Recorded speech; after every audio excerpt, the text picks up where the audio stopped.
bienvenue à cette édition spéciale d'Actuel consacrée aux championnes de la Petite Reine, celles qui vont bientôt prendre le départ du Tour de France féminin. Cette compétition revient après 30 ans d'absence, la preuve, on l'espère, que le cyclisme féminin attire à nouveau l'attention qu'il mérite. Nous sommes à Cholet, où les coureuses participent au championnat de France de cyclisme. Le retour du Tour de France est ici attendu avec enthousiasme par les sportives amatrices et professionnelles. Depuis que j'ai commencé le vélo, j'ai vu une grosse différence avec la création de nouvelles équipes. Au début, on n'en avait qu'une ou deux et maintenant, ça s'est vraiment démocratisé. Cette année, ça sera le Tour de France, donc c'est des grandes courses au calendrier qui s'ajoutent chaque année. Et là, on n'a rien à envier, je pense, au calendrier masculin. Et voilà, on est quasiment à égalité sur le calendrier de course, donc c'est une bonne chose. Je pense que le fait qu'il y ait des courses comme Paris-Roubaix, le Tour de France qui arrive, il y aura forcément plus de médiatisation sur le cyclisme féminin. Et ce qui va en découler, c'est aussi qu'il y ait plus de sponsors et donc plus d'argent. Aujourd'hui, la précarité existe encore dans le cyclisme féminin. C'est ça qui reste à faire progresser, c'est vraiment amener tout ce peloton-là à être plus professionnel, à pouvoir vivre de leur sport.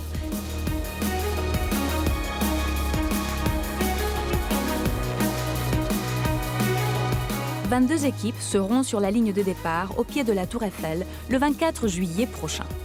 Après un parcours de 1000 km à travers le nord-est de la France, la course s'achèvera le 31 juillet. Nos reporters ont rencontré l'une de ces équipes, prête à avaler les kilomètres. Les vélos sont sortis, les coureuses en tenue. L'équipe féminine Cofidis est dans l'est de la France, prête à partir pour la dernière escale d'un repérage de 5 jours. Okay, so girls, today, last stage of Tour de France. We are starting in Luxeuil, so kilometer 21 of the race. Enjoy the climb, enjoy the landscape, because on the day of the race, you won't be able to. Ambiance pour l'instant décontractée pour ces 4 coureuses internationales aux profils et aux âges très différents. Pour cette jeune équipe créée en 2021, cette compétition est un rendez-vous à ne pas manquer. So you are now kilometer 25 of the stage, and the first climb is in 26 km. Et c'est une étape mythique, c'est la dernière étape du Tour de France féminin, c'est le premier Tour de France. L'important du repérage, c'est de connaître les moments vraiment stratégiques où il va falloir être bien placé. Être bien placé au classement général. Termine. C'est ce qui pousse les coureuses à revenir régulièrement sur les cols de l'étape pour voler quelques secondes précieuses. Ça va, ça a été ? C'est bien. Allez, plus qu'une montée. C'est de mieux en mieux à chaque fois que je refais cette montée car je peux mieux prévoir ce qui arrive. Donc je suis ravie d'être sur cette route. Et pour Clara Koppenburg, la grimpeuse de l'équipe, le résultat tant convoité, c'est une victoire d'étape, peut-être celle-ci, au sommet de la super planche des belles filles. Ce pic du massif des Vosges culmine à 1148 mètres. C'est une montée de 7 km de long pour les coureuses, avec une dernière côte de 24% de dénivelé. Une ascension devenue un classique depuis 10 ans et qui promet d'être spectaculaire. Fini. Oh mon Dieu. Comment c'était ? C'était bien. La dernière partie était vraiment dure parce que c'est toujours difficile de rouler sur du gravier. Un repérage difficile, mais un premier pas vers la concrétisation d'un rêve. Pendant longtemps, beaucoup de gens me demandaient pourquoi n'y a-t-il pas un Tour de France pour les femmes ? Et ils étaient vraiment choqués de savoir que ça n'existait pas. Mais finalement, cette année, voir des femmes courir le Tour de France, l'un des plus beaux spectacles sportifs au monde, c'est vraiment un moment spécial.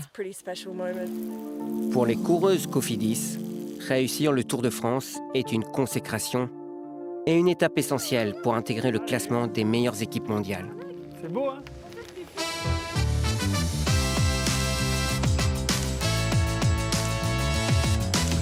Le vélo est devenu un objet de notre quotidien, qu'il soit considéré comme un sport, un loisir ou encore un moyen de locomotion.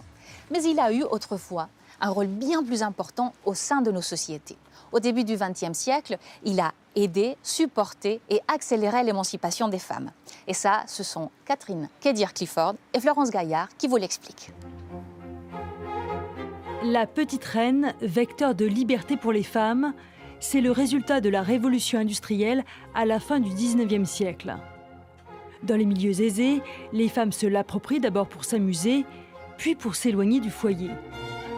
Avec la nécessité de pédaler, les jupes raccourcissent et les corsets s'envolent. Certains voient d'un très mauvais œil ces femmes en culotte à califourchon sur une selle.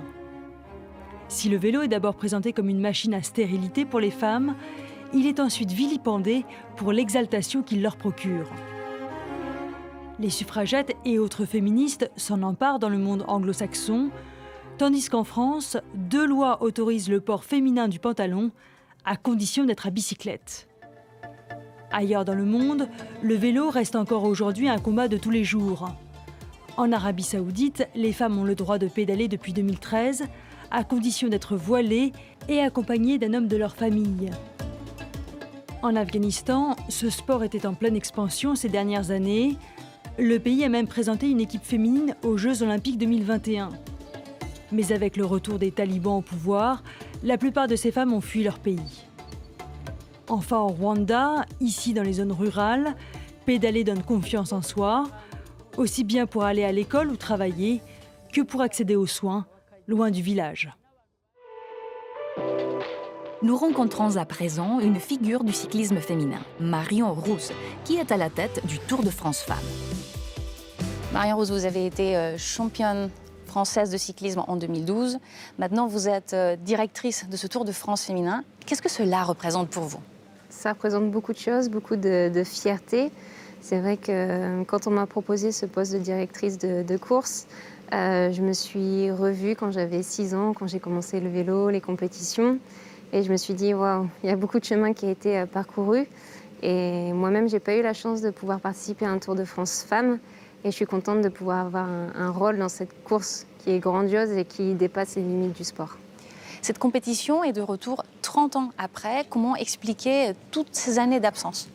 Je pense que le cyclisme féminin a tellement évolué aussi ces dernières années qu'il n'y a pas grand-chose qui est comparable. Il y a un salaire minimum qui a été instauré et mis en place par l'Union cycliste internationale. Il y a des équipes masculines qui se sont déclinées au féminin, comme la Trek Segafredo. Donc, ce qui a fait que le niveau s'est vraiment homogénéisé et que du coup, les courses sont vachement plus sympas à regarder. C'est pas toujours les mêmes filles qui gagnent.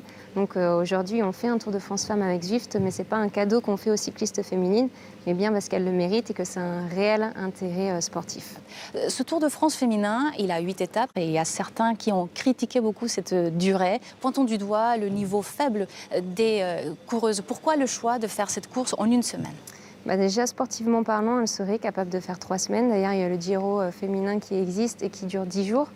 Après, comparons ce qui est comparable et on ne peut pas comparer à l'heure actuelle le cyclisme féminin et masculin parce que même s'il a beaucoup évolué, pour vous donner un exemple concret, dans les équipes masculines, il y a 30 garçons qui sont rémunérés. Donc tu peux faire plusieurs fronts, les envoyer sur plusieurs courses. Nous, chez les femmes, il y a 10, 11 filles qui font l'effectif, qui sont rémunérées. Et si tu bloques 3 semaines de calendrier, nous, notre but, c'est pas non plus de tuer les autres courses qui existaient déjà avant nous. Et puis surtout, on ne va pas se mentir, mais le système économique cyclisme féminin qui existe est encore très faible. Et donc, on a aussi envie d'être là et de perdurer et d'être là dans 100 ans. Si on se lance tout de suite dans 3 semaines et que dans 2 ans, on se dit bah non, en fait, on n'a pas réussi, on a perdu trop d'argent et finalement, la course, elle ne peut pas exister.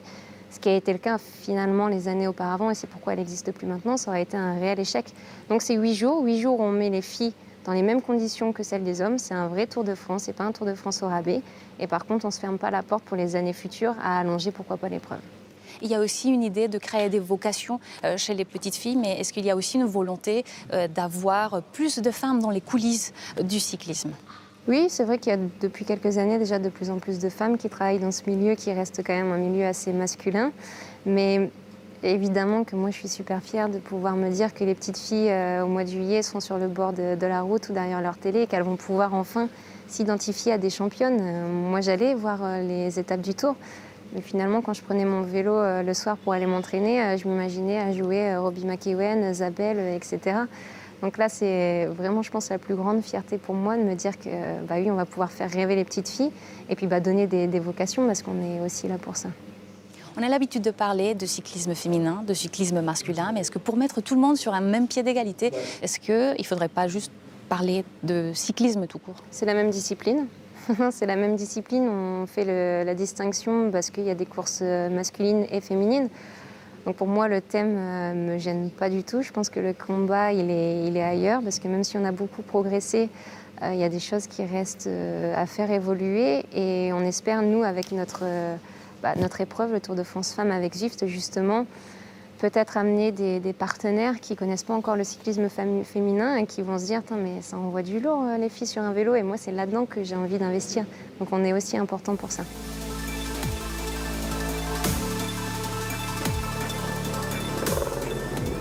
Je pense qu'on a fait le tour de la question. Il est maintenant l'heure de nous quitter. Mais l'info continue sur France 24.